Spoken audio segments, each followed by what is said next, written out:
तो इस फिल्म की शुरुआत होती है काफी आगे के टाइम से, जब दुनिया ने बहुत तरक्की कर ली थी। दुनिया से हर बुरी चीज जैसे कि जंग, भूख, खतरनाक बीमारियां सब खत्म हो गई थी। अब ना तो दुनिया में कहीं भी खाने की कमी थी और ना ही कोई बीमारी ऐसी थी जिसका कोई इलाज ना हो सके। इससे भी बड़ी बात कि स्पेस में जाना आम हो गया था।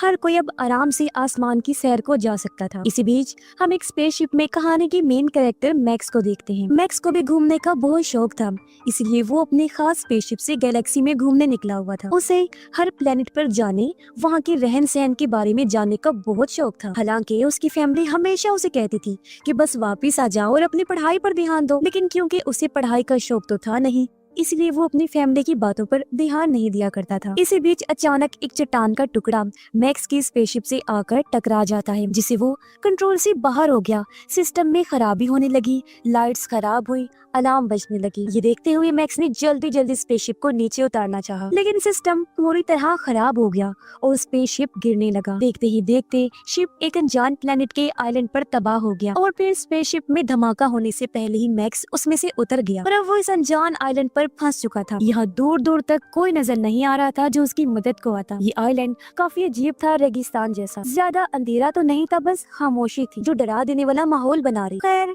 अब मैक्स इस जगह पर घूमने लगता है। जंगल में आकर उसने कुछ बर्तन देखे। आग को कुछ देर पहले ही बुझाया गया था, जिसका मतलब साफ था कि कोई और भी यहाँ पर रह रहा है। और तभी उसे एक क्रिएचर दिखाई दी जो छुप रही थी। मैक्स ने उससे बात करना चाहिए कोशिश की, लेकिन वो डरकर भाग गई। उसे समझ नहीं आ रही थी कि ये कौन सी दुनिया है। फिर अचानक एक जोरदार आवाज आती है, जिसके साथ ही एक सोल्जर उसके सामने आ गया। उसने फौरन ही मैक्स पर गन तान दी और न जाने किस जुबान में उस पर चिल्लाने लगा। अब मैक्स परेशान हो गया, ना वो उसकी बात समझ पा रहा था और ना उसे कुछ समझा पा रहा था। तभी मैक्स ने अपनी बेल्ट पर लगी एक डिवाइस निकाली जो एक तरह का ट्रांसलेटर था, जो किसी भी जुबान को ट्रांसलेट कर सकता था। मैक्स उसे अपने कान में लगा लेता है। सोल्जर को लगा कि ये कोई हथियार है, इसलिए वो मैक्स की बेल्ट पर गोली चला देता है और अगले ही पल उसे गिरफ्तार करके अपने साथ ले जाता है। वो उसे एक अजीब से शहर में लेकर आया जो लग तो रहा था जमीन जैसा, मगर कुछ डरावना भी। यहाँ हर तरफ काले गंदे कपड़े पहने सोल्जर फिर रही थी, जिनके हाथों में गन्स थी और सर पर हेलमेट पहना हुआ था। हर तरफ अजीबोगरीब ड्रोन उड़ रहे। जल्द ही मैक्स को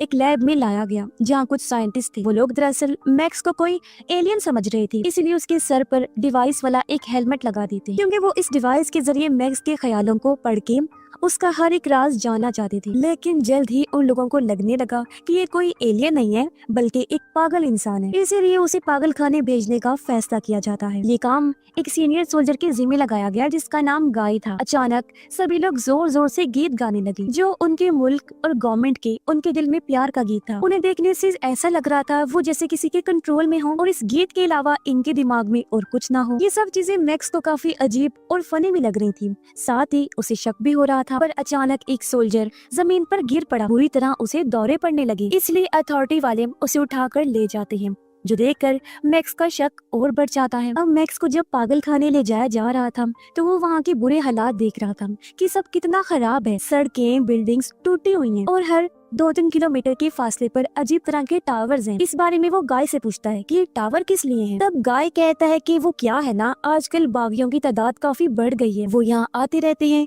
तो दुश्मनों से हिफाजत के लिए इन टावर्स को लगाया गया। उनकी बात चल ही रही थी कि अचानक एक टावर में जोरदार धमाका हुआ, जिससे टावर का जला हुआ मलबा उन लोगों के ऊपर गिरने लगा। हर तरफ अफरा तफरी फैल गई। कुछ लोग तो भाग गए, जबकि कुछ मलबे के नीचे ही दब के मारे जाते हैं। एक बड़ा सा रॉड मैक्स के ट्रक में घुस गया, जिससे गाय उसके नीचे दब जाता है। अब मैक्स बगैर टाइम गवाए जल्दी से पूरी ताकत लगाकर गाय को बाहर निकाल लेता है और इस तरह बाल बाल उसकी जान बच पाती है। ये देखकर गाय को इतना तो समझ आ गया कि ये कोई आम लड़का तो नहीं हो सकता। खैर, अब जाकर मैक्स को पता चलता है कि यहाँ तो बगावत चल रही है, यानी जिनको बागी कहा गया है वो गवर्नमेंट के खिलाफ खड़े हैं, क्योंकि वो गवर्नमेंट के तरीकों को नापसंद करते हैं। इसलिए गवर्नमेंट ये टावर लगाकर अपनी ताकत बना कर रखना चाहती है।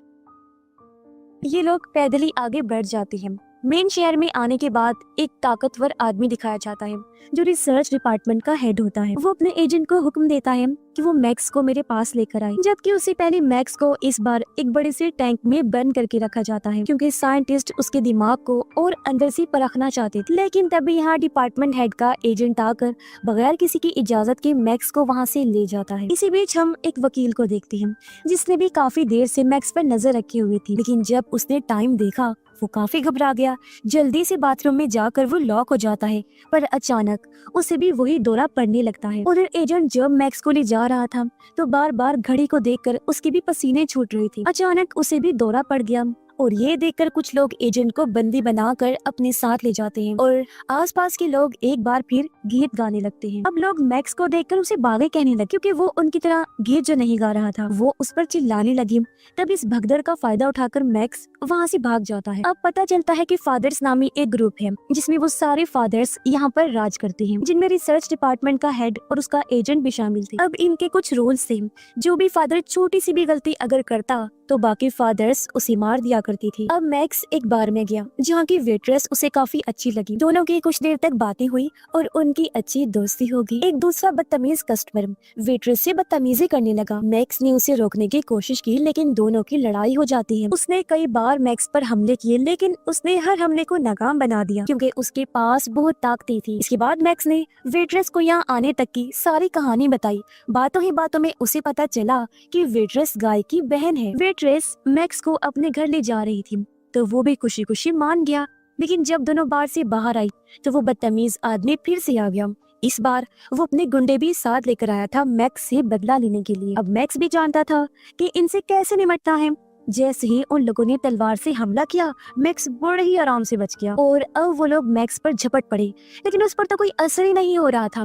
वो सबको मारकर गिरा देता है। इसी के साथ गैंग के बाकी लोग भी आ गए, जिनके पास बड़े बड़े हथियार थे। एक ने मैक्स की टांग में रस्सी डाली, जबकि दूसरे ने हथियार से हमला कर दिया, मगर उसने उनके ही हथियारों को उनके खिलाफ इस्तेमाल करके सबको ढेर कर दिया। अब सिर्फ वो बदतमीज आदमी बचा था।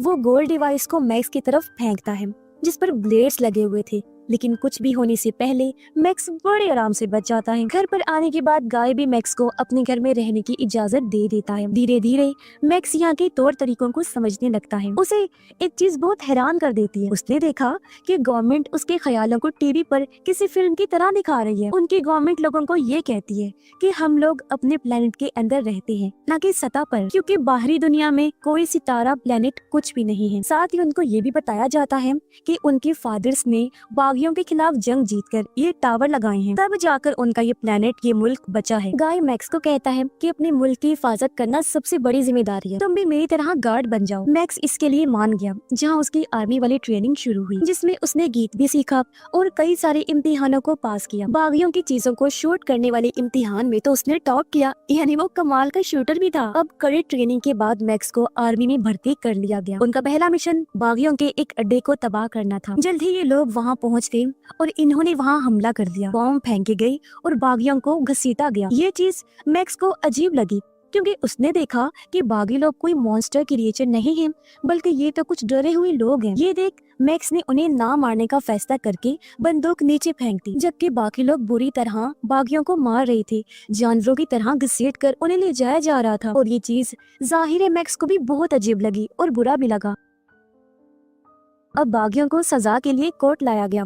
फिर उनको सामने खड़ा करके उन पर तेज रोशनी फेंकी, इतनी तेज कि उनकी आंखों में तकलीफ होने लगी। बहुत सारे बागी चिल्लाए कि प्लीज हमें छोड़ दो, हमने तो कुछ भी नहीं किया, जबकि बहुत सारे लोग फादर्स को बुरा भला कह रहे थे। और अब जो लोग रो रहे थे उन्हें मजदूर बनाकर भेज दिया गया, जबकि शोर मचाने वालों को मार डाला गया। अब एक बागी जिसकी बाजू मशीन की थी उसे लाया गया। फादर्स ने उसे गैस से भरे सूट में बांध दिया, जिससे धीरे धीरे उसका जिस्म जलने लगा और तड़पते हुए उस बेचारे की मौत हो गई। ये देख मैक्स को काफी बुरा लगा। उसे गुस्सा भी आ रहा था, लेकिन गुस्सा दबाते हुए चुपचाप वो वहाँ खड़ा रहता है। घर आने के बाद मैक्स ने गाय को कहा कि ये बहुत गलत हो रहा है। गाय ने उसे कहा कि ये ठीक है और हम यही तरीका अपनाते हैं, क्योंकि हर कोई अब मैक्स को जानता था, इसलिए एजेंट उसे पकड़ने के लिए आ गया। पर उससे पहले फादर्स का हेड मैक्स की वफादारी का टेस्ट लेना चाहता था, इसीलिए वो मैक्स को जंगल में ले गया और उसके सामने दो बागियों को खड़ा करके कहा कि इन्हें उड़ा दो। मैक्स कहता है कि मैं इन्हें सबके सामने नहीं, अकेले में मारूंगा। पर कुछ दूर ले जाकर वो उन दोनों को छोड़ देता है। वापिस आकर उसने फादर्स के हेड को कहा कि मैं आर्मी छोड़ना चाहता हूँ। ये सुन हेड गुस्से से आग बगूला हो गया। उसने मैक्स पर गन तान दी। हालांकि गाय ने उसे रोका, लेकिन उसने बहुत सारी गोलियां मैक्स पर चला दी, जिससे वो काफी जख्मी हो जाता है। अब हेड जबरदस्ती गाय को अपने साथ ले गया, जबकि मैक्स की लाश को वहीं छोड़ देता है। उधर सभी फादर्स प्लान बना रहे थे कि किस तरह वो सभी बागियों को एक साथ ही खत्म कर दें। दूसरी तरफ बागी जंगल में मैक्स की लाश को ढूंढ रहे थे। लाश उनको मिल तो गई, लेकिन जब उसे हिलता हुआ देखा तो सभी काफी चौंक जाते हैं, क्योंकि जी हाँ, मैक्स अभी भी जिंदा था और उसके सारे जख्म बहुत जल्दी भर गई थी। अब सारे बागी मैक्स को सच्चाई बताने लगे। कहते हैं कि ये टावर प्लेनेट की हिफाजत के लिए नहीं लगाए गए हैं, बल्कि इन टावर्स में से ऐसे सिग्नल्स निकलते हैं जो इंसानों के दिमाग के साथ छेड़छाड़ करते हैं। इसीलिए तो अचानक दिन में 2 बार लोगों को कुछ होने लगता है और वो अपने प्लेनेट के मुल्क के प्यार में गीत गाने लगते हैं। मगर कुछ लोग ऐसे भी हैं जिन पर इन सिग्नल्स का असर नहीं होता, बल्कि उनको तो दौरे पड़ने लगते हैं, जैसा कि हम पहले भी देख चुके हैं। ऐसे लोगों को गवर्नमेंट बागी का नाम दे देती है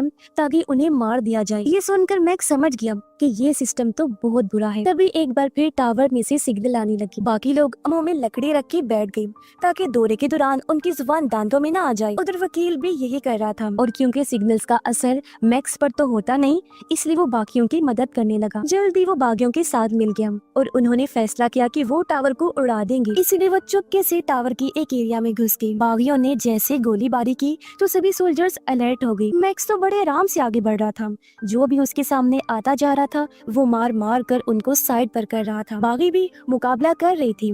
कुछ तो मारे गए जबकि कुछ दीवारों के पीछे खड़े होकर गोलियां चला रही थी। मैक्स बड़ी बहादुरी से टावर के नीचे पहुंचा और वहां बॉम्ब लगा देता है। फिर उसने सभी बागी, चाहे वो जिंदा हो या मरा हो, उन पर हुक से रस्सी अटका दी और उनको घसीट कर ले जाने लगा। कुछ ही देर में मैक्स और उसकी टीम खतरे से दूर हो गई। टावर में जोरदार धमाका हुआ और वो उड़ जाता है, लेकिन ये मुश्किल बहुत तकलीफ दी थी क्योंकि एक और साथी उनके सामने दम तोड़ जाता है और अब बस मैक्स और एक बागी ही बचा था। अब मैक्स वेट्रेस के घर गया, लेकिन पड़ोसी ने उसे देख लिया था, इसलिए फौरन उसने पुलिस को बता दिया। गाय मैक्स पर चिल्लाने लगता है, पर इसी बीच वहाँ पर पुलिस आ गई, जो देखकर मैक्स फौरन ही वहाँ से भाग जाता है ताकि गाय और वेट्रेस किसी मुसीबत में न पड़ जाए। लेकिन बाहर सोल्जर्स तो पहले ही उसका इंतजार कर रही थी। मगर यहाँ भी वो रुका नहीं और एक के बाद एक सबको मार गिराता है। लेकिन बेबस तो वो तब होता है जब फादर्स का हेड गाय की बहन को बंदी बना लेता है। ये देखकर मैक्स को हार माननी पड़ी। वो खुद को उनके हवाले कर देता है। मैक्स को जेल में डाल दिया गया, जहाँ पहले ही काफी सारे कैदी मौजूद थे।